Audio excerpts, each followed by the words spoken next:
この刀は持ち主のチャクラ性質を吸収する特別な金属でできてる。 Bonjour à tous, je suis Ryo Sensei. Aujourd'hui on se retrouve pour le classement par puissance des personnages de la première partie de Naruto. On n'oublie pas le pouce bleu sous la vidéo pour le soutien et l'abonnement si on n'est pas abonné pour rejoindre l'aventure Naruto. C'est parti.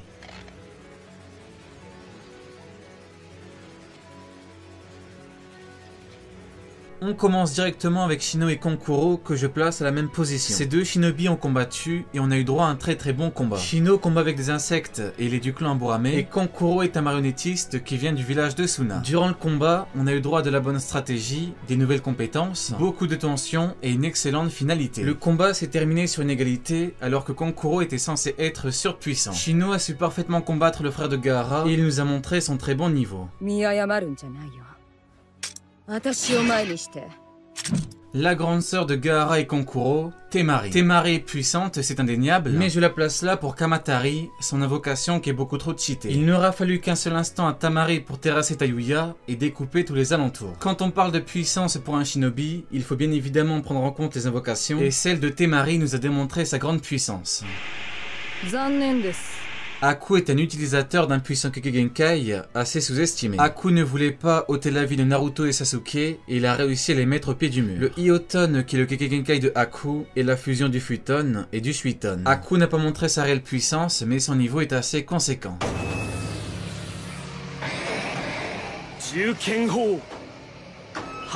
Neji, le génie du clan Hyuga. Neji possède le dojutsu du clan Hyuga qui est le Byakugan. Le Byakugan est un Kekkei ultra puissant, capable de voir à travers la peau et de voir le flux de chakra. En plus de sa grande maîtrise du Byakugan, Neji est très fort en Taijutsu. La combinaison Byakugan-Taijutsu est très souvent fatale pour ses adversaires. Neji possède une attaque très spéciale qui a démontré sa grande puissance. Les 64 points du Hake. Quand Neji frappe, le flux de chakra s'arrête et la victime ne peut pratiquement plus utiliser son chakra. Les points du Hake est une technique offensive très efficace qui cause de gros dommages. En technique défensive, Neji est le tourbillon divin du Hake. Dans le chapitre 101, Tenten dira que la technique est plus puissante que celle de Gaara. Avec une technique qui bloque les flux de chakra et une technique de défense quasi parfaite, Neji est un shinobi très puissant.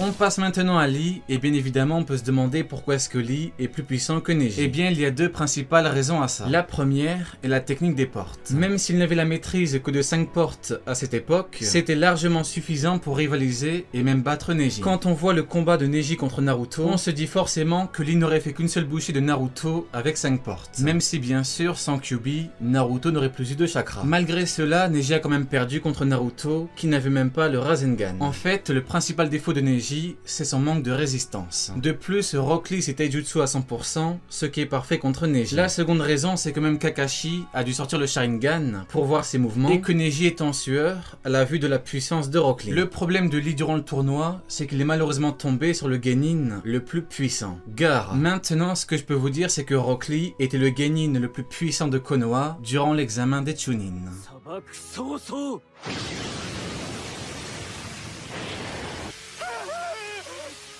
En parlant de lui, Gaara du Sable. Petite parenthèse, c'est bien Gaara du Sable, Suna no Gaara, Gaara du Sable. Chapitre 129, page 15, case 2. On m'a déjà reproché de me tromper, mais c'est pas le cas. On dit certes également Gaara du désert, mais le plus utilisé, c'est Gaara du Sable. Gaara est le Jinchuriki de Shukaku, le démon à une queue. Gaara maîtrise un sable qui lui confère tout ce dont un grand combattant a besoin. Une incroyable défense, il l'a prouvé contre Kimimaro, et une incroyable attaque. Il l'a prouvé contre Rock Lee. Le sable de Gaara est tellement fort qu'il broie littéralement les os. Ce n'est pas pour rien si Gaara est rapidement devenu Kazekage. On passe maintenant à Sasuke en marque maudite totale. Sous cette forme, Sasuke a un aspect démoniaque. Sa puissance n'a d'égal que sa haine viscérale. Sasuke est monstrueux et il nous l'a clairement démontré durant son combat contre Naruto. Alors je sais que beaucoup se demandent pourquoi est-ce qu'il est en dessous de Naruto, donc on voit ça tout de suite. Naruto Uzumaki. Naruto a battu Gaara alors qu'il était transformé en Shukaku. On a déjà beaucoup parlé du combat de Naruto contre Sasuke dans la vallée de la faim, mais ce qu'il faut faire c'est regarder la conclusion du combat. À la toute fin, Naruto et Sasuke ont envoyé une grosse technique et c'est Sasuke qui en est ressorti victorieux. Alors là, ça veut dire que Sasuke est plus puissant que Naruto, sauf qu'il faut se rappeler de ce que j'ai dit plus tôt. Quand on parle d'un shinobi, il faut prendre en compte les invocations. Comment est-ce que Naruto a pu parfaitement combattre Gaara? Eh bien avec Gamabunta. Il faut donc ajouter la puissance de Gamabunta. À cette époque, Sasuke n'avait pas encore d'invocation et il est bien évidemment moins puissant que Naruto avec Gamabunta. Maintenant, si on ne compte pas les invocations, Sasuke était plus puissant que Naruto et pour la suite, on va faire ça. Sawarabi no Mai.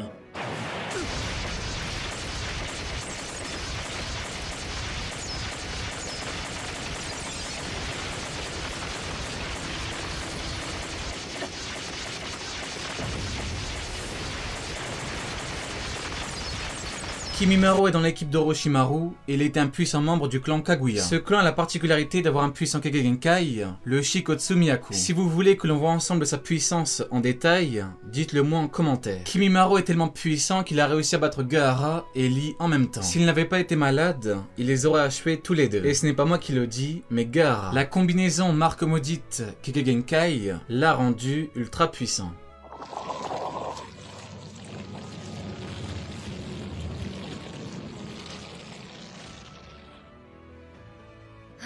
Kurenai, la Jonin de Konoha. Même si on ne l'a jamais réellement vu combattre, il est logique de dire que Kurenai est plus puissante que les Genin vus plus tôt, car sinon la première partie est assez illogique. Un Genin de 12-13 ans ne peut vaincre un Jonin qui, en cas de conflit, prend tout un bataillon sous son commandement. Un Jonin reste un Jonin.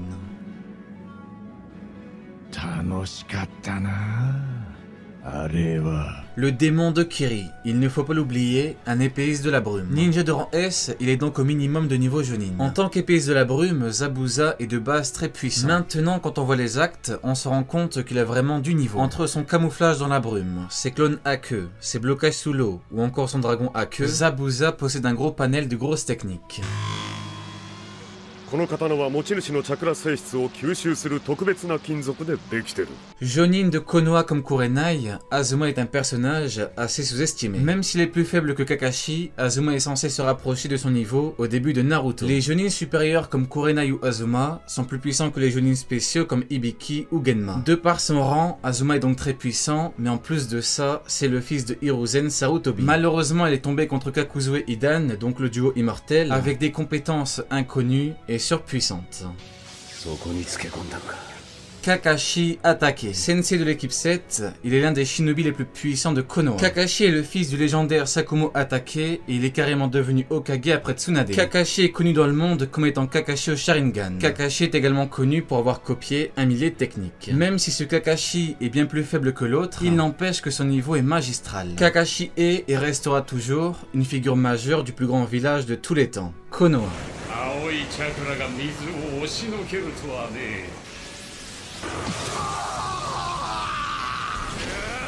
Gai Maito est au-dessus de Kakashi pour plusieurs raisons. Déjà, durant le combat contre Itachi, Kakashi n'a rien pu faire et s'est fait avoir en une seconde. Gai, quant à lui, eh bien il était chaud pour combattre le duo en même temps. Gai est tellement fort qu'il peut combattre Itachi sans le regarder. Et ensuite, après l'ellipse, Kakashi est devenu bien plus puissant à tous les niveaux et a obtenu Kamui, alors que Gai n'a pas beaucoup évolué, donc son niveau était déjà incroyable. Pour finir, Gai est plus fort physiquement et plus rapide que Kakashi. Ce n'est pas moi qui le dis, c'est Sasuke. Quand on ajoute les portes qu'il ouvre, on se rend compte du niveau du bonhomme. Membre du trio légendaire, Tsunade est une femme ninja qui a su par sa force et son intelligence devenir la Kunoichi la plus puissante de tous les temps. Tsunade est devenue la 5e Hokage de Konoha, il est donc normal que son niveau soit colossal. Elle est de la même trempe qu'Orochimaru et on se rappelle comment est-ce que Kakashi a transpiré face à lui. Même si certes Orochimaru est plus puissant, on ne peut pas nier le fait qu'il n'y a pas d'énormes différences.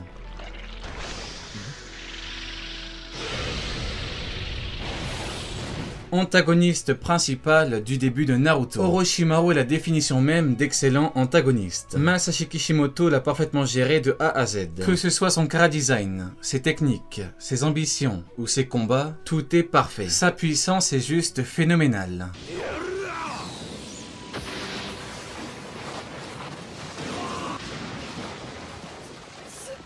À la même position, Jiraiya, l'ermite des crapauds. Je prépare une bonne vidéo Orochimaru contre Jiraiya, donc pas de résultat avant l'analyse complète. Autre Sannin légendaire, Jiraiya est le sensei de 2 Hokage, Minato Namikaze et son fils Naruto Uzumaki, qui lui est devenu le shinobi et Kage le plus puissant de tous les temps. Il ne faut pas compter le combat Tsunade Jiraiya contre Orochimaru, parce que Jiraiya était affaibli à cause de ce que lui a fait Tsunade. Jiraiya était à peine à 30% et il n'a pas utilisé le mode ermite.